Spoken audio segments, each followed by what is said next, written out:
Pertama, kita lihat bagaimana orang Farisi ini mengundang Yesus untuk datang makan. Ini merupakan hal yang menarik karena kita lihat tadi perikop sebelumnya, Tuhan Yesus itu dikomentari bahwa Tuhan Yesus makan dan minum seorang pelahap, Tuhan Yesus sahabat para pendosa. Nah, di sini Tuhan Yesus menunjukkan bahwa saya tidak hanya berpihak kepada orang pendosa, bahkan kepada kaummu pun aku juga berpihak gitu, aku juga bersahabat gitu kira-kira. Dan ini suatu hal yang menarik, di mana ketika orang Simon orang Farisi mengundang Yesus dan Yesus datang ke rumah orang tersebut. Padahal kita tahu dalam Injil Yesus itu sering sekali bersitegang dengan orang Farisi, sering sekali bersitegang dengan ahli Taurat. Dalam hal apa? Dalam hal ajaran moral, dalam hal tingkah laku yang benar. Itu paling sering banyak dalam hal tingkah laku yang benar. Itu Tuhan Yesus sering sekali bertentangan. Gitu. Sering sekali Tuhan Yesus mengkritik keras orang Farisi dan ahli Taurat. Dan menariknya, jadi ketika Simon orang Farisi ini mengundang Yesus, itu suatu tindakan yang berani, tindakan yang radikal. Karena kan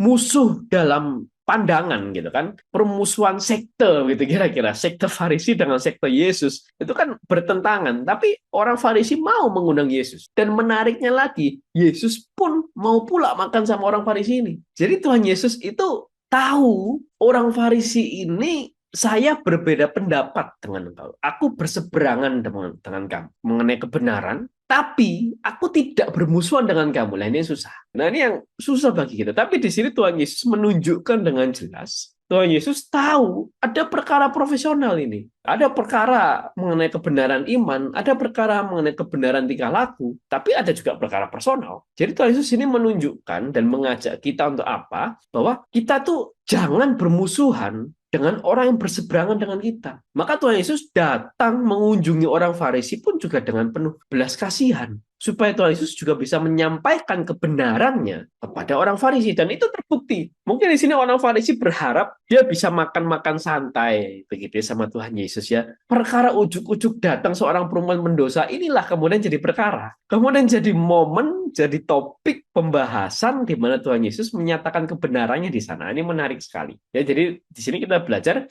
bagaimana Tuhan Yesus itu ingin kita tidak bermusuhan dengan orang yang berseberangan dengan